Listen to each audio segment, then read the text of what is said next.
Welcome back to Kingdom Within, a journey of disc recovery. Disc recovery. Do you think we'll ever recover our disc at the end of this podcast? Well, of this podcast, as in take it to a computer shop, Well, I mean, yeah, either that or in or a metaphorical way. I hope so, man. Yeah. I really hope so. Can I ask you a question? How do you know when an album is done? Oh, that is the age-old question from the Beatles through to Ed Sheeran. How does one know when an album is done? Mate, the budget runs out. Okay, Am I right? No. Yeah. I think it's just a feeling from the artist that they've said everything that they wanted to say in that period of time, really. Like for me, like I always just muck around with songs, and I already feel like I've not moved on, like I'm still questioning all those same things, but I feel like I've been able to kind of get a bit of closure, and yeah, I feel like I've moved on I just felt emotionally that I was ready to move on. So yeah, like it was meant to be a 10-track album. Before I started the album, I was like, I just want to do a succinct 10-track album, but then there's 2 extra songs in it, which was I Want, which was a late comer, and Bury My Money on the Farm, which is the end. Which we will get to Okay. momentarily. Okay. Thank you very much. But yeah, so it was even that, like instinctively I was like, I haven't said everything I want to say. Those 2 songs came along. Once they were out of my system, I was like, okay, this actually feels like it's done. It's a lot of crazy instincts. At what point during the writing process did Magic come about as a song? Oh. So Magic came about a long time ago. I remember writing that so Magic is a very personal and specific song about my mum. And it's, oh man, I don't want to get emotional in this stuff, but it's, I remember writing it up in the house. It was late at night. It was about like 11 o'clock, and I was just down in the kitchen, and I was having a whiskey, and I was just noodling around with this chord progression, and it just sort of started to happen. And I started thinking about all this stuff about my mum and these specific, very specific memories. Like, I don't know if you have this with members of your family, but like my mum, she would tell us these stories, and they would become almost like myths about her life, and almost like children's stories, like fairy tales almost. And so there's this, this story she told me that she was staying with her relative, and she told me that she woke up and she was hovering in the air, and she fell back down to the ground, and I just always remember that. And I don't know what that was, if she was having a nightmare or whatever, but it looms so large in my mind, and it made her this magical creature to me, Oh. Anyway, I actually don't want to talk about this. You don't have to talk about it. Don't you start? Jesus. Well, I'll tell you what I like about this song. I like that this song is filled with incredibly specific details that are clearly wrought from your life and from her life, but we as audience members can lay them on top of our own. I think good art does that. This is a really beautiful song, and it's also one that it's not my experience, but when I hear it, I'm thinking about my family's own versions of these myths and these stories, and yeah, I think that's a really powerful thing. Yeah, that is the thing that I want to do with music and art, is like put stuff in the world that I know that I'm trying to get out of my system, but I never want to think like I'm trying to do something with art. Like I remember talking to somebody years ago, and they're like, I'm trying to impart something, or I'm trying to like, soothe people and stuff. I'm not trying to do that. Like I'm just trying to get shit out of my system. If it happens to have that effect for other people, then that's a really beautiful thing. And I do think that if you can achieve that, then it is maybe a marker that it's a good piece of art, But yeah, this song, I wrote it ages ago, and again I did a whole other version of it for. You recorded it a few times, right? Yeah, and I just couldn't get it right. It was just like it wasn't honoring the thing that I wanted to honor, the memories and my mum, and her the magic of like this, just like having your own kids as well. You just see like the magic that you are as a person to them when they're little, and then as they grow up, in some ways the magic unravels a bit, and you realize that your parents just you see a human being, just a very complicated and at times dysfunctional person trying to just get through the world, but it doesn't ever change the magic of that mythology of those sort of stories. And it's all about stories. It's all about stories and honoring that connection through stories. So you spent a long time working on it and recording it. You wanted to get it right. How does it feel to have finished it? It feels great. It feels like when I finished that, so I recorded that one and Bury My Money on the Farm, I recorded mostly at home because I did record Magic up with Chris, but I couldn't get the vocals right. Like I knew that vocal had to be completely cathartic and it just had to be right. My gut had to tell me that it was right. And so I recorded the vocals here, right, like literally right here. And I just had to like by myself alone in my shed, just tap into what I was writing about. And I added some tinkling piano, and I added a few other things here that were totally imperfect, but just that's what it's about, My mum wasn't perfect, but the mythology of her is, if that makes sense. And so yeah, it feels good. It feels like the closest I've had to some kind of catharsis about that whole fucking tragic, awful time. I will say, listening to it made me want to call my mum. Oh, good. And I did. I was like, I'm going to call mum and have a conversation. And then within about 4 minutes, I was like, this is the most frustrating conversation I've ever been in my life. Just instantly telling me about some issue with her sister. And I'm like, I don't give a fucking shit. I'm trying to have a nice moment. I'm trying to tell you I love you. Yeah, don't you understand? I don't care about your sister. Thank you very much for writing that song. It's a very beautiful song. That was tough. Yeah, I know. Well, we can, and you know what? You're doing very well. You're actually doing much better than you think you are, which is the name of the next track that we're going to talk about. Yeah.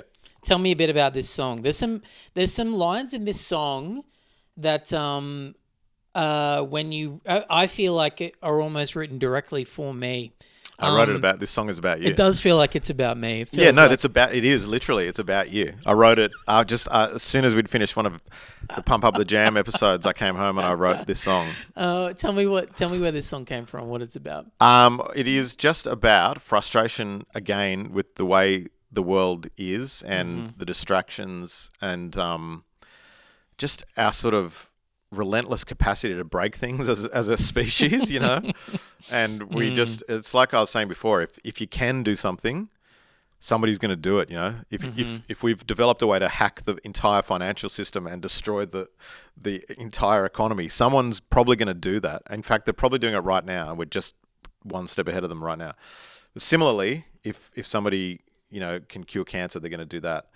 And so on balance, I think we're doing better than we think we are. And it's just a reminder of like the daily struggles like we all have, of like most of the time, I joke with my wife about this all the time, but most of the time I'm like walking around going, you're a fucking idiot to myself, That's a terrible way to think, but I think we all do it. Like it's terrible, but most of the time, and I try very hard not to do it, but most of the time I'm like, oh, that was stupid, or that was a stupid thing to say, or, like, why did you do that? I mean, I can relate to this. I actually don't think that's normal.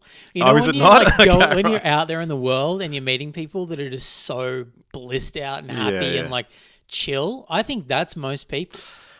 Oh, I mean, man, if that's true, I wish them all the best. I'm jealous. I'm beyond jealous. Well, it's just a reminder to myself and all the people out there that maybe aren't those people, that we're actually doing better than we think we are. Well, yeah. It's just a simple, like, it's about as direct lyrics as I've ever written. And I don't really like writing super direct lyrics. I try and always, shrouded in metaphor and imagery so I don't have to face my own problems as much as I need to, but it's about as direct as I can get, and I think we are all a bit too hard on ourselves. Or maybe I'm just talking about you and me.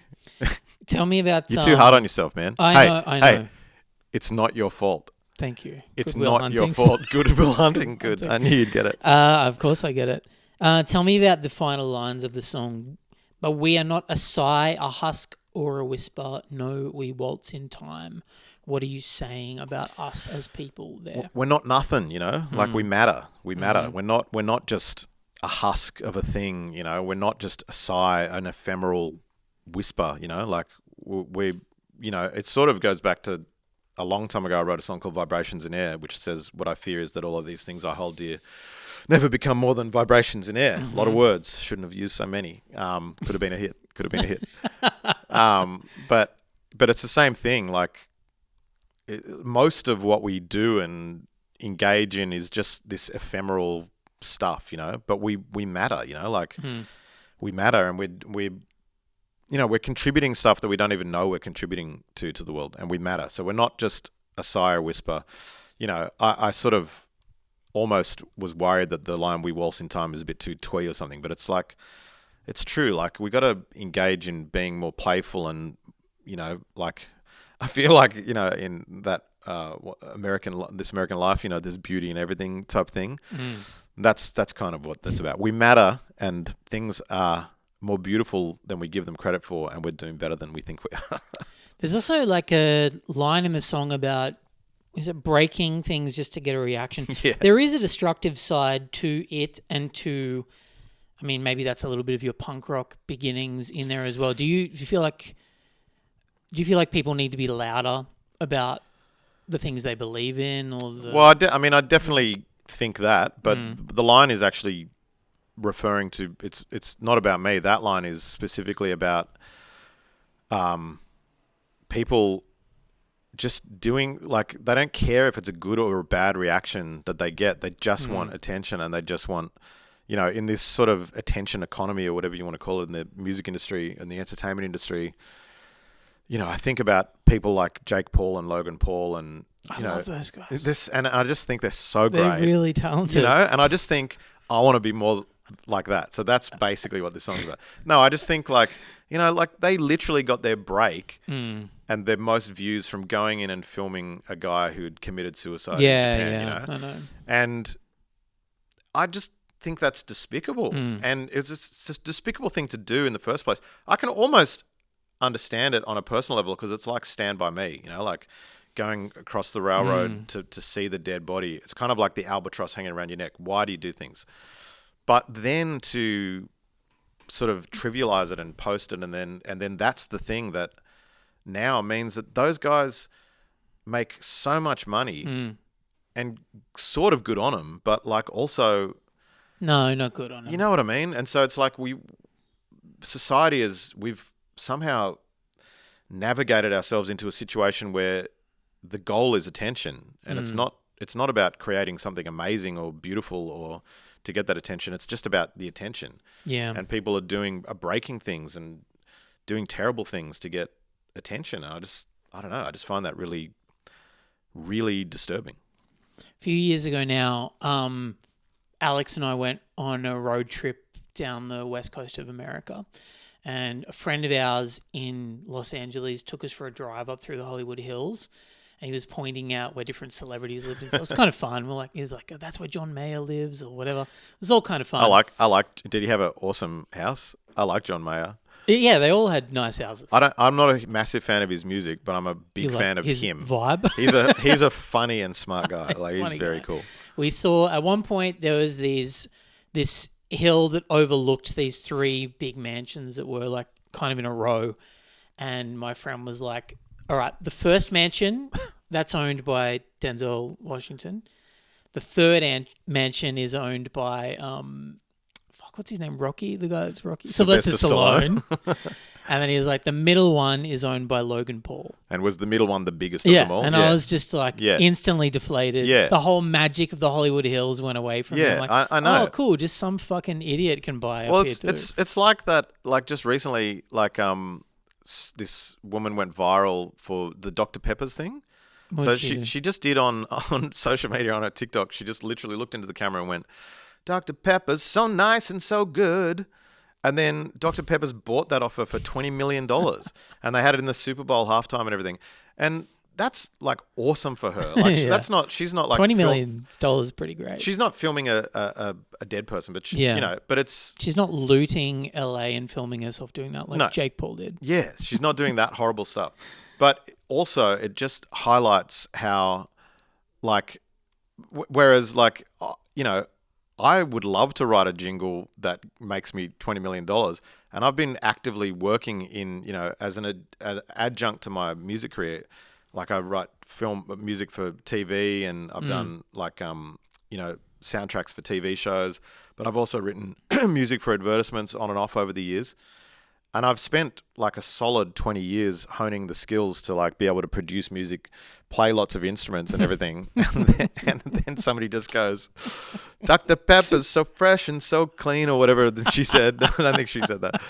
And she just gets 20 million bucks. I don't know. Like good on her. I don't want to sound like just a poor me sour grapes. Yeah. Because that is definitely part of what it is. But it's just like, it's all askew. It's like when, you see like a boxer. I love boxing, and you see a boxer who's just trained for their entire life, and they're a journeyman boxer, and then you see Jake Paul. He just goes in and Netflix. just fights Tyson. And fights. It's insane. Joshua Anthony, like the best boxer in the world. It's horrible. Anthony Joshua, sorry, and gets smashed, but it's like that was Anthony Joshua's, what's his name? It's AJ, Anthony Joshua. That was his biggest payday as well. Yeah. And I just find that's just so askew. And I don't blame anybody for taking the opportunities. And I know it sounds like sour grapes and woe is me, but it's just our values are so out of whack with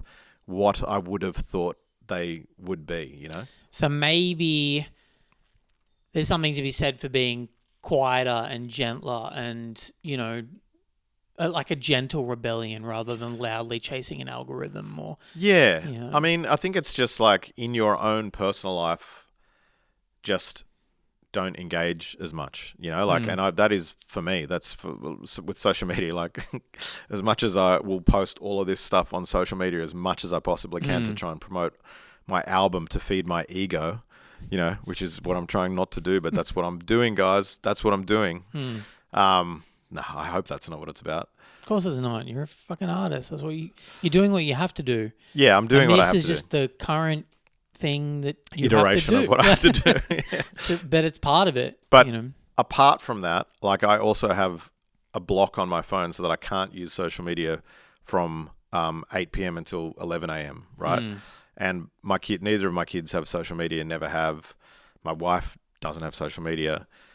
I think in terms of this quiet rebellion, I think it's just like in your own personal life, just trying to, it's so salacious and so desirable to like see what Jake Paul's up to. I don't know why we're just talking about those guys, but like you want to know, like you sort of like, you hear that he's fighting Anthony Joshua and you're like, I got to check that out. Yeah. I watched the Tyson fight live. Yeah, so did I. I set an alarm in my phone and watched. Ridiculous. Yeah, so was the Anthony Joshua one. Like we sort of love it. We love it. And it's sort of like, in the song I Want, like I do, like I want it. I want it all as well, but I also know that it's not what I need, so it's a bit of self-discipline and, fires only burn if they have oxygen, right? And if we stop giving all of these things so much oxygen, then maybe the trend will slowly over the next 10 years steer away from that and back to where we were 10 years ago. I think this perfectly leads us to the final track on the record. My prepper song. Yeah, this song, Bury My Money on the Farm, which is obviously about living in a bunker, which is something you're currently doing. Yeah, this is my bunker. We are in a bunker right now. Yeah, what people don't know is that where we are, is actually 60 meters underground. Yeah, it's horrible down here. It's very humid. Very humid, very badly designed. You've said this song is not literally about being a prepper, it's about emotional prepping. Yeah. Can you tell me what you mean by that? Well, so the song is like, so it opens with this thing. It says, how will you pave your own way? How will you pave your own way? I can't remember the lyrics of my own song. I've got them right here. All right, we can edit this. We don't have to edit it. We can leave it as is. This is real, How man. did you pave your own way? Gilded with gold that they That gave you gave to you- play with. Yeah. You say that you made it and more, but I know who is rich and who is poor. So it's sort of a reference to Trump in a way, right? So it says, how did you pave your own way? It's gilded with gold, that you say that you say that you made it and more. People, himself and many other people are always sort of bragging about what they've achieved and stuff. And then when you scratch the surface, it's not true. It's often not true. And it's all this veneer. And so there's this really weird thing in the world at the moment where there's these people that are flashing fancy cars, like so many influencers and stuff. Like they're like, check out, this is my new car, guys. And then you realize that they've rented it. You find out that they've rented it for the day or something like. Those fake private jet photo Yeah, shoots. yeah. Have you seen those? It's really weird. It is so. I feel such It's really weird. cognitive dissonance for so much of what is happening in the world at the moment. And I wish that I could disengage, but it's also, I'm here for it. I want to see what's happening. But anyway, so basically, I think we all actually know what's going on, but we're sort of also in denial and just sort of accepting of it. And so emotionally, for me, I want to sort of almost, I want to fertilize. It talks about, it's a metaphor for the creative world, and I want to keep putting things out there to, what's the line say? I will try to feed the soil to soothe my soul against the all imagined fight.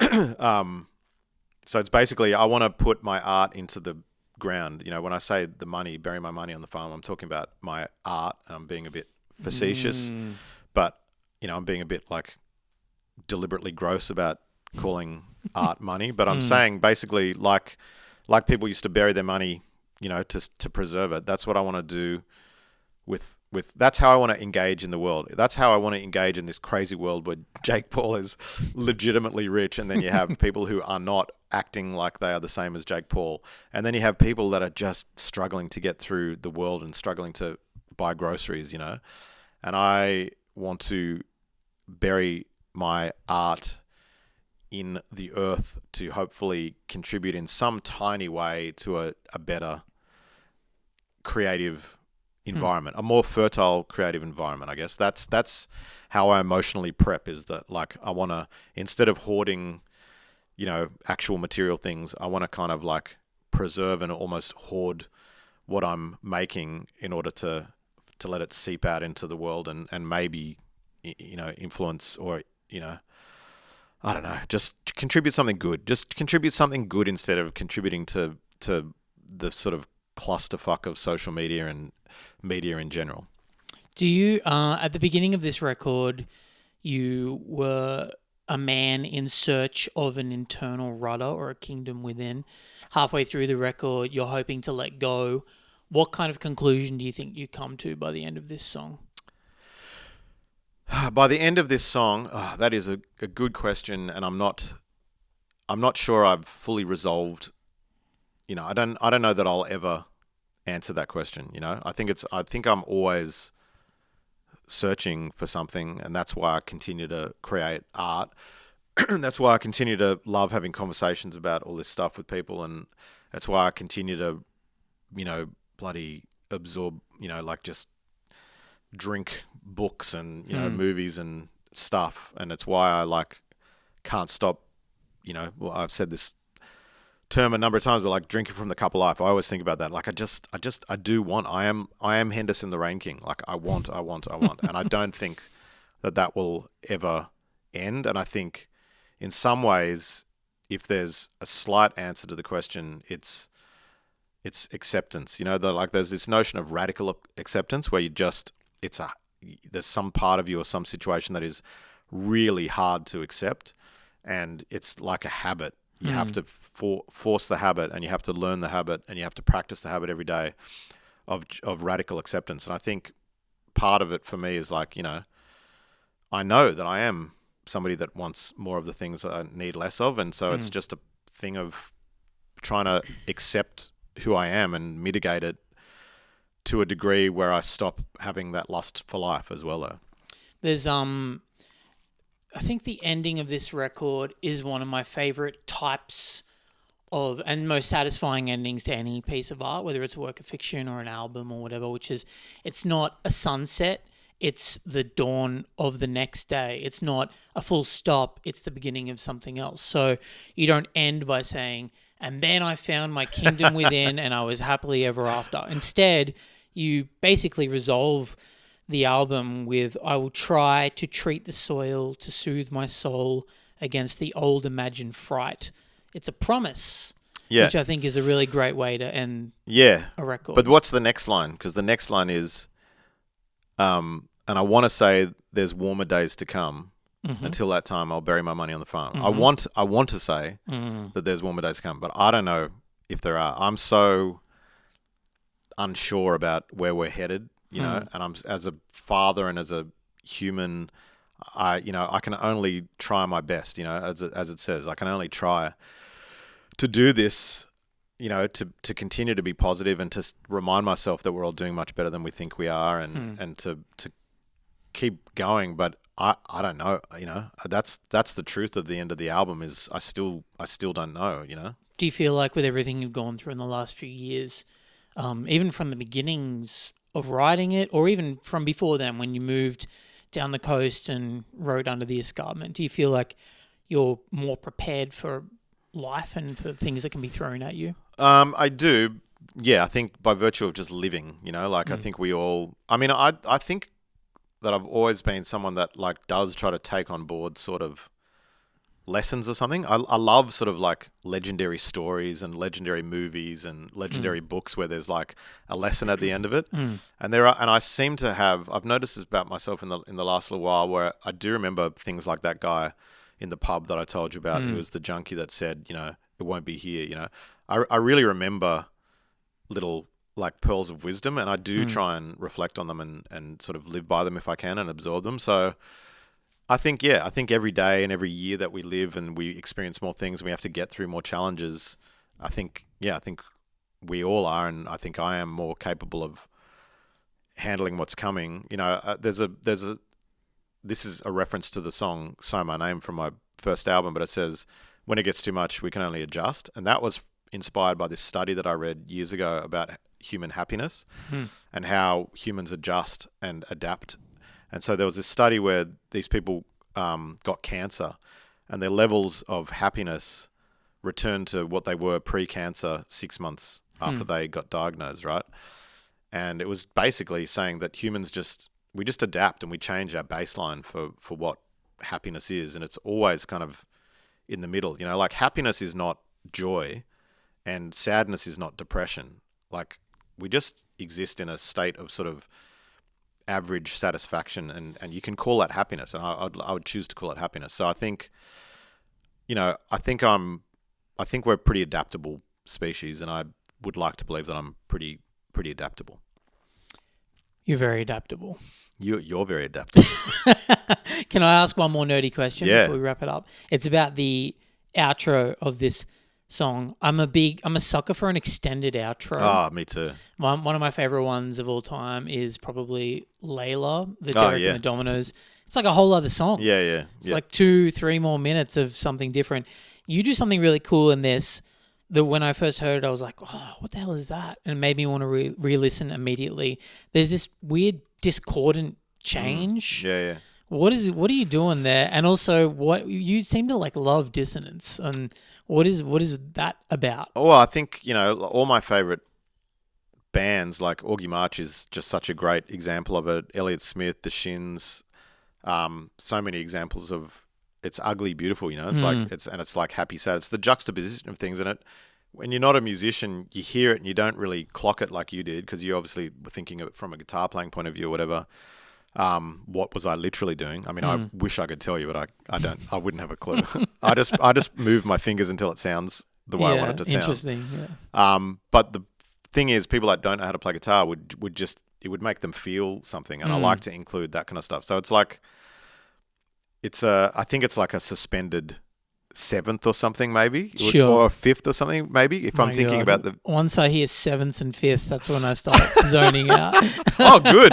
Good, because I don't know. I don't know Because what I that don't really means. know what they are. Okay, great. Well, me neither. I, okay. like you, just move my fingers in. Like I remember position. going ding ding, and I found a new way to play it. I played it up the neck, and I remember going like, okay, well, if I was playing it down the neck, I would transition this way. So if I'm playing it up here, I'm just going to slide my finger down, and it made that. It's like one fret off being correct. Sure. Yep. So it just has this dissonance, but I wanted it to be dissonant. I wanted it to be uncomfortable. So when people would hear it, they'd be like, "Oh, what was that? That caught my ear. That's a bit uncomfortable." And that's what the song's about, So I wanted it to end. I guess I wanted it to end with it being unresolved. Like I don't really like it when things resolve. And the chord progression of until then I will bury my money on the farm, that resolves really well. And then I wanted to get away from that resolution and keep the question going, I guess. You know what I'll say it is? Classic Pikey. Oh, thanks, man. It's classic Pikey. He's a good fella. I love this album. It's everything I want in a Josh Pike album. Thank you. It's melodically rich. There's some poetry in the lyrics. There's some obscure, obtuse words like escarpment. But there's a story to it. I love the story, and I've listened to it multiple times, and I think it's my favorite record of yours. I love it. Thank you, man. It's really it's great. my favorite record of mine. And can I just say thank you for digging so deep into it. It's an honor to have someone of your caliber. Easy to do when it's dig a into great piece of art. Happy to listen to it. I love you. And I'm fond of you too. No, I love you too, mate. Congratulations. Congratulations on the record. Is there anything else you'd like to tell your fans about it before we wrap it up? Apart from buy it. Like and obviously. subscribe. Yeah. Go out, buy 55 copies each. 55 physical copies each. Yeah. Give them to a friend. Buy 55 CDs, 55 vinyl. Do you know what I'm referencing? What is that? Tim Robinson, I think you should leave when he starts the pay it forward in the drive-through.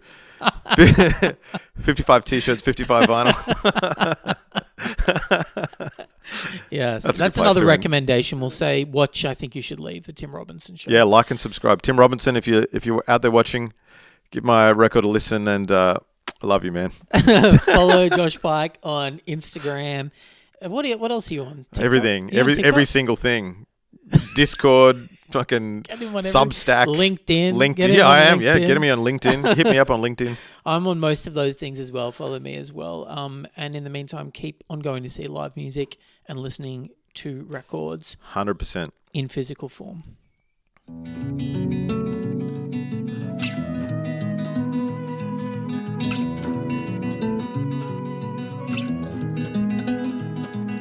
And I'll try to leave the party